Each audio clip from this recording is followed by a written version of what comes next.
On the morning of February 19, 2015, an urgent 999 call was made reporting the disappearance of a 16-year-old girl named Becky Watts. The call came from her stepmother, Angie. The teenager had left home with her laptop, tablet, and phone, but the most striking detail was that she hadn't taken any clothes or told anyone where she hadn't said anything to friends, family, or on social media. For Becky, this was completely out of character. In the first few hours after her disappearance, Becky's father, Darren, and Angie began contacting friends and relatives. Everyone said the same thing. Becky had seemed completely normal the day before. She had been in a good mood, with no signs of conflict, arguments, or any suspicious behavior. The theory that she had run away started to lose strength. Becky was a teenager like many others. She enjoyed social media, music, and spent hours in her room watching video and chatting with friends. But her family background was more complex. Her parents had separated when she was very young, and for a time, Becky lived in foster care. Years later, she moved in with her father and his new partner, Angie, with whom she apparently had a cordial relationship. The family seemed stable. In 2013, Darren officially married Angie. The ceremony was symbolic for the family. Becky was a bridesmaid, and Nathan, Angie's son and Becky's stepbrother by affinity, was the best man. Nothing hinted at the chaos that was about to unfold. As days passed with no news of Becky, the case gained urgency. Police noticed something deeply unsettling: the complete lack of social media activity. No likes, no posts, no messages.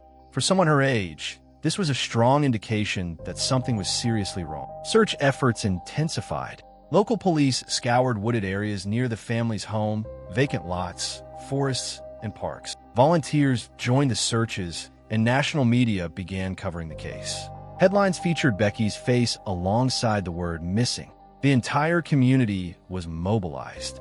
In a moment of despair and hope, Becky's father appeared at a press conference.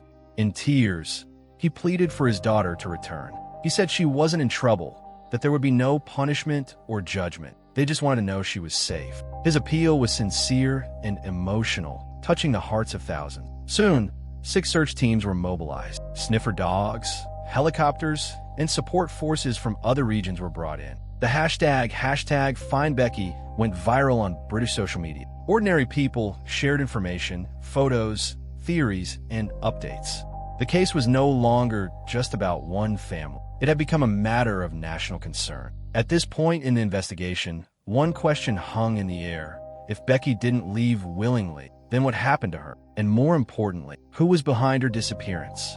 To understand what may have happened to Becky Watts, we need to go back in time and examine her personal and family history. A story marked by change, loss, and new beginning. Becky was born into a family that faced challenges early on. Her parents separated when she was still very young, which had a deep impact on her childhood. After the divorce, her mother went through hard times, and Becky was placed in foster care. Even though she was only a few years old, that early separation left emotional scars. The feeling of insecurity and the desire to belong followed Becky throughout her life. Eventually, her father, Darren Galsworthy, gained custody of Becky, and she went to live with him.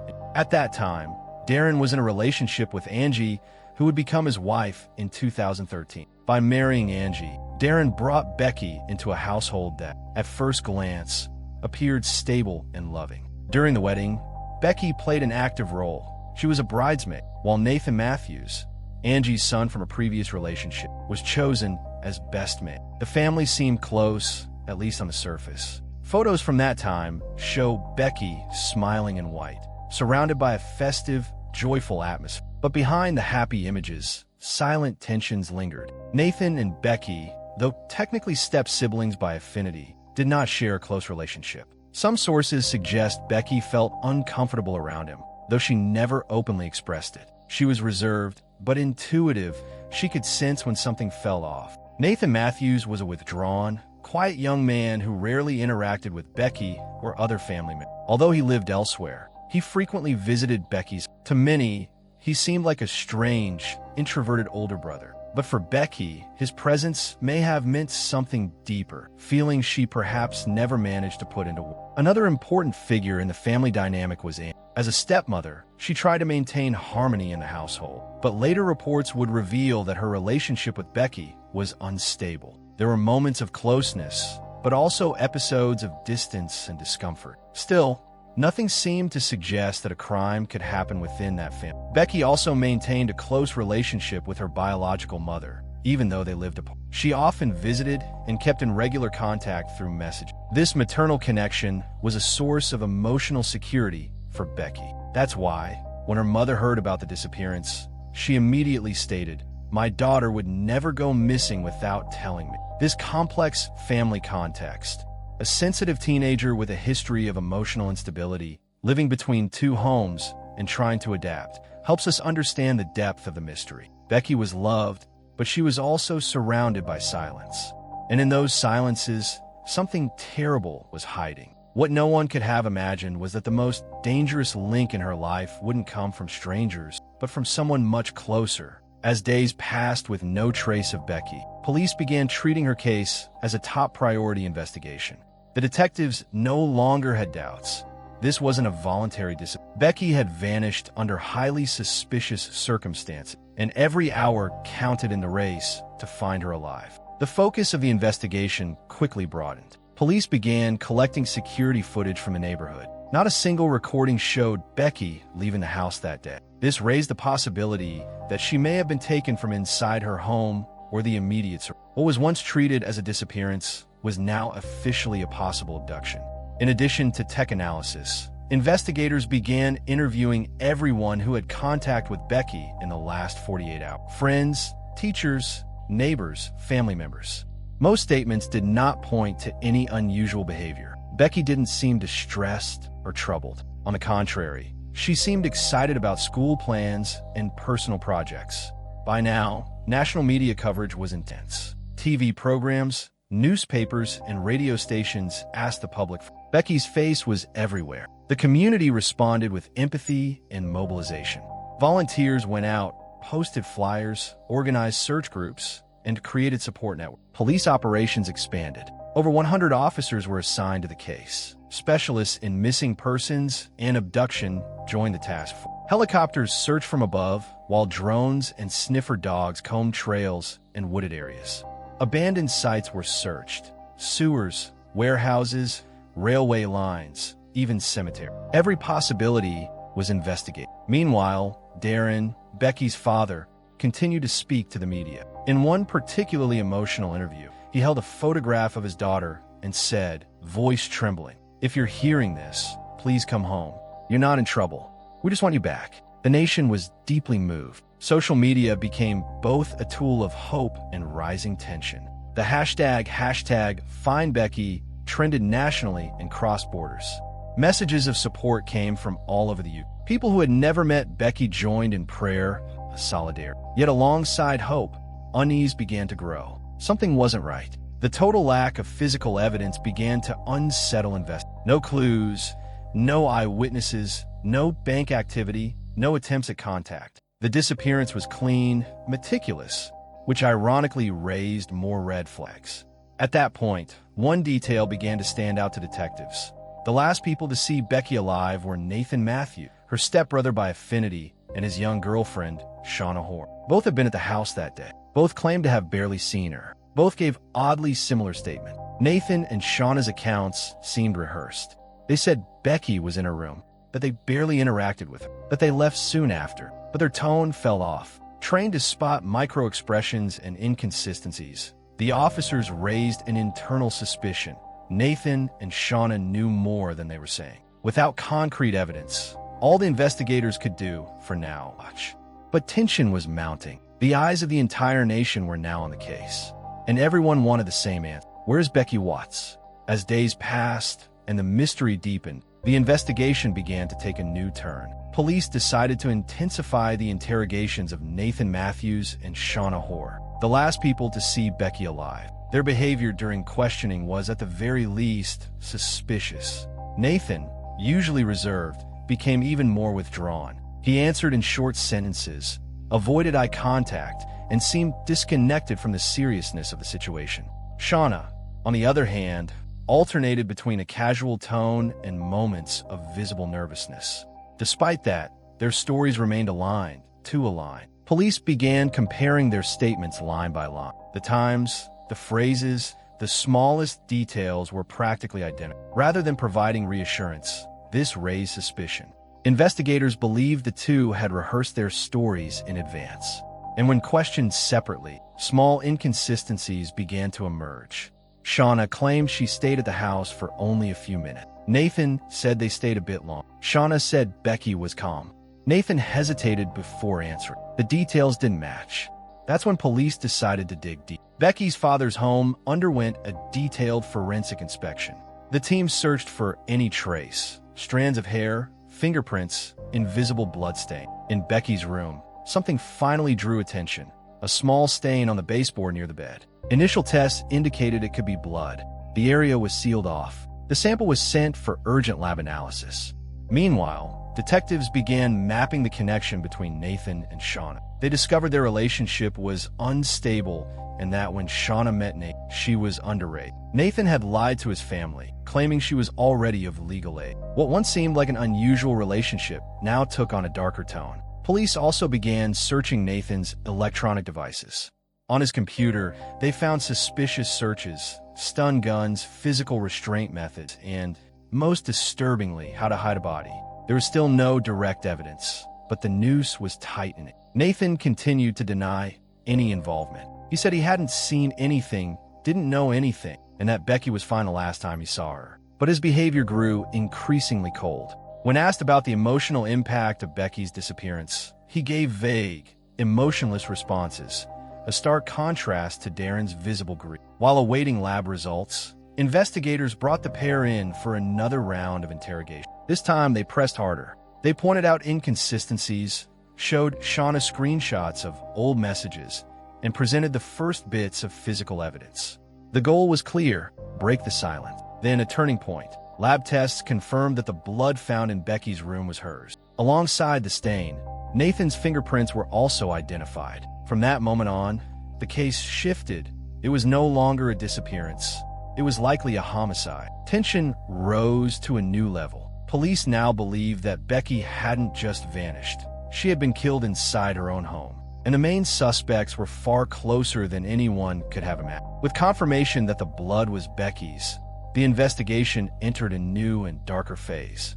The hope of finding her alive grew increasingly dim. Now the police needed to determine exactly what had happened at and where Becky's body was. Nathan Matthews and Shauna Hoare were officially placed under surveillance. With a warrant in hand, police searched the couple's apartment. Among their belongings, they found items disturbingly consistent with Nathan's online searches.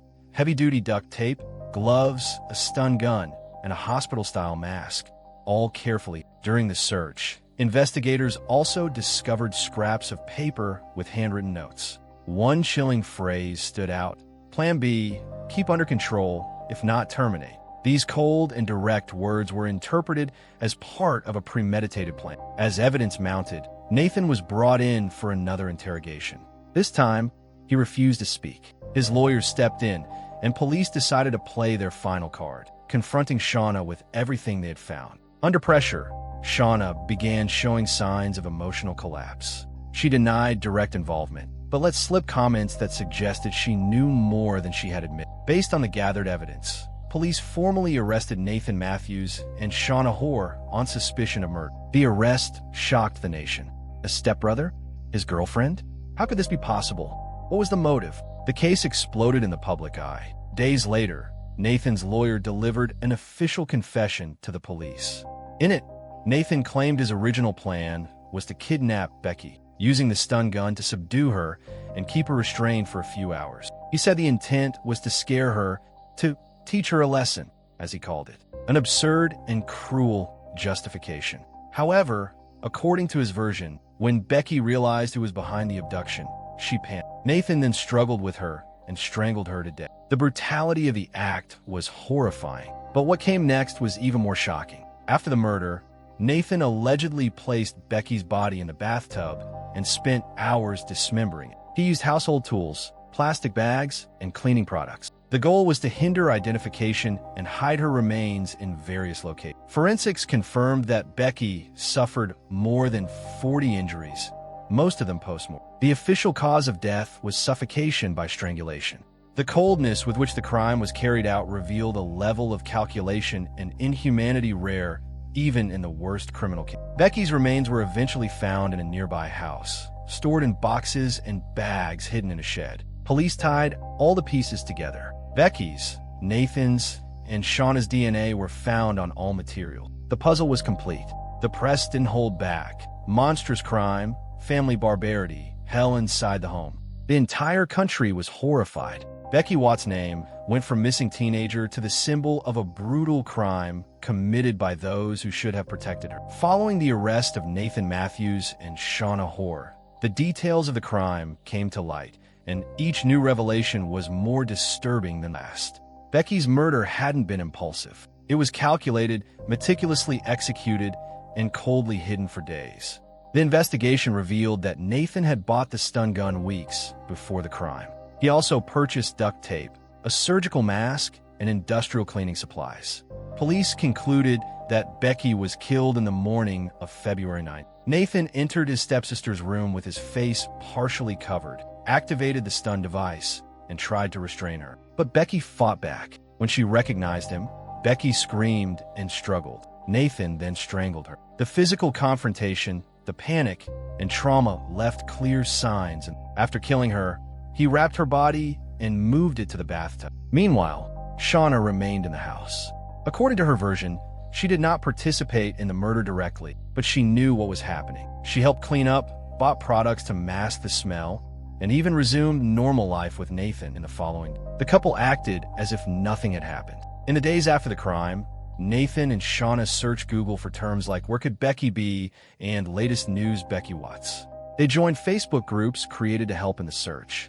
They participated in discussions, a clear attempt to deflect suspicion and appear innocent. Later, forensic tests found Shauna's DNA on several plastic bags used to store body parts. In addition, an old message she had sent to a friend resurfaced. In it, Shauna joked, "Almost kidnapped a girl the other." What once sounded like a morbid joke now looked like a chilling premonition. In later interviews, neighbors reported that the couple showed no signs of tension. They were seen shopping, walking around, laughing together. In one security camera video reviewed by police, Nathan was seen carrying plastic containers, which were later identified as holding Becky's. Their cold and methodical behavior stunned even the most experienced investigator. There was no remorse, no hesitation. Nathan and Shauna carried on as if they had erased Becky from it, as if she were nothing more than an obstacle to be. With all the evidence in place, the case went to trial. As lawyers prepared their defenses, Becky's family tried to deal with the unbearable grief of loss. The community, still in shock, held vigils and tributes. Photo memorials, flowers, and posters covered the streets of Becky, once described as sweet, loving, and full of life, became a symbol of collective trauma. The public was most outraged by Nathan and Shauna's post-crime behavior. They didn't just kill, they lied, manipulated, and lived with the deception as if it were routine. The trial was approaching, and the United Kingdom demanded justice. The trial of Nathan Matthews and Shauna Hoare began in October 2015, attracting rare media attention. The courtroom was packed. Family members, journalists, community members, and onlookers. Everyone wanted answers. Everyone wanted justice. During the trial, Nathan reaffirmed his confession. He claimed he didn't mean to kill Becky, only to scare her. His defense tried to downplay his guilt, but the evidence was overwhelming. The messages, the premeditated purchases, the attempts to hide the body, and the brutality dismantled any accidental. Shauna, meanwhile, claimed she didn't know Nathan's plan and only helped out of fear. But the DNA on the bags, old messages, and her behavior after the crime pointed to complicity. The prosecution was clear. Shauna may not have killed Becky, but she actively participated in the cover-up and possibly the. At the end of the trial, the verdict was delivered. Nathan Matthews was convicted of kidnapping and murder. Shauna Hoare was convicted of kidnapping and manslaughter. The judge described the crime as extremely cruel, driven by disturbing sexual fantasy. The sentence brought a mix of relief and indignation. Many believed Shauna deserved a harsher punishment. But for Becky's family, the most important thing was that the truth had come out. Becky Watts is remembered at every memorial as a vibrant, kind, and dream-filled girl. Her death united the community of Bristol in grief, but also in love. A garden was created in her honor, where flowers are planted in her. Her case became a symbol of the importance of protecting the most vulnerable, even within our own home. Today, her memory lives on through awareness campaigns, vigils, and the lasting impact her short life left behind. And if this video moved you, like, share, and subscribe to the channel for more real stories that